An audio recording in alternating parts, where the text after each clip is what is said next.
বাবা আপনার চা। দাও।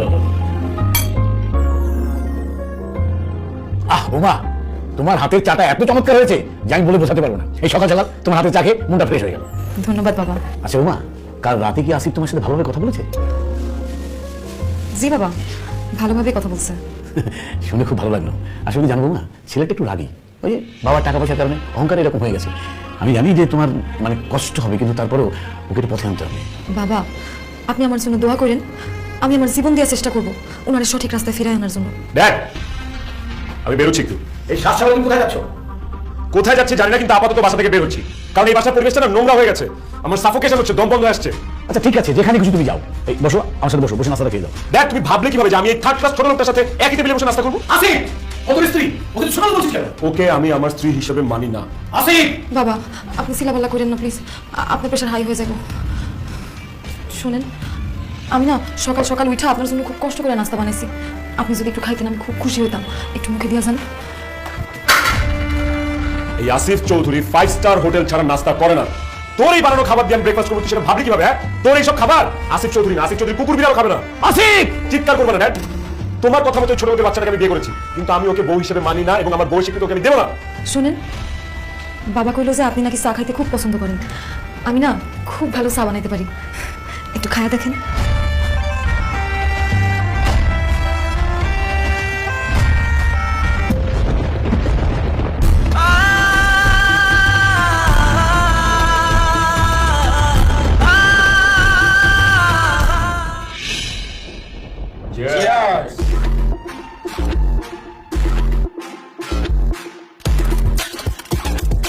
তুই এটা আপনার কাজের জায়গা, আপনার রুটি রুজির জায়গা।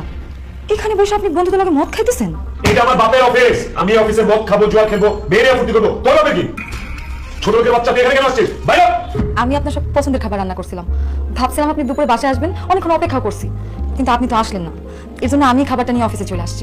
আপনি তাড়াতাড়ি হাত ধুয়ে আসেন আর তাড়াতাড়ি করে খায় নেন, ঠান্ডা হয়ে যাবে। দোস্ত, এই মেয়েটা তোর জন্য রান্না বান্না করে নিয়ে এসছে, তুই ওর উপরে চিল্লাপাল্লা করছিস কেন? এই মেয়েটা কে? হ্যাঁ তাই তো দোস্ত, কে এই মেয়েটা? এর আগে তো কখনো দেখি নাই। ও আমার বাসার নতুন কাজের মেয়ে। কি বলছিস? এটা তোর বাসার কাজের মেয়ে? হ্যাঁ, ওই বাসার নতুন কাজের মেয়ে। এই, তুই এখন এখানে দাঁড়াচ্ছিস কেন? বাইরে! এদিকে তো ঘাটটা কাজে বের করে দিব। আরে না না, যাবে কেন? এই শোনো না, আমার বাসায় কাজের লোকটা না চলে গেছে। তুমি চাইলে আমার বাসায় কাজ করতে পারো, রান্না বান্না করবা, কাপড় চুল দিবা, এই আর কি। শোনো, মাস শেষে যত টাকা লাগে আমি দেবো, মানি ইজ নো প্রবলেম। এ বেবি বেবি শোনো, তুমি চাইলে কিন্তু আমার বাসাতেও কাজ করতে পারো। আমার বউ চিটাগাঙে জব করে, ও ওখানেই থাকে, ঢাকাতে আমি একা থাকি। কাজ তেমন কিছু না, মাঝে মধ্যে আমাকে রান্না করে খাওয়াবে, আমার জামা কাপড় একটু ধুয়ে দেবে, আর মাঝে মাঝে আমার হাতে পায়ে মাসাজ করে ঘুম পাড়িয়ে দেবে, আর মাঝে মাঝে আমাকে একটু আদর আর ভালোবাসা দেবে। পারবে না সুন্দরী, বলো? একদম মাঝে মাঝে কথা বলবেন না, আমি আপনার বন্ধু বাড়ির কাজের লোক না, আমি তার স্ত্রী। কি আসিফ, এই মেয়ে তোর স্ত্রী? ও কি বলতেছে? জি জি জি আসিফ, শেষ পর্যন্ত তুই এরকম একটা গরিব ফকিন্নি মেয়েকে বিয়ে করেছিস? আর তুই কি পাগল হয়েছিস? এই মেয়ে আমি বিয়ে করবো?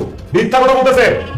ম্যানেজার সাহেব, হ্যাঁ ম্যানেজার সাহেব, স্যার আমাকে ডেকেছেন? আপনি অফিসে থাকা অবস্থায় এসব আলতু ফালতু অফিসে ঢুকে কিভাবে? বের করেন।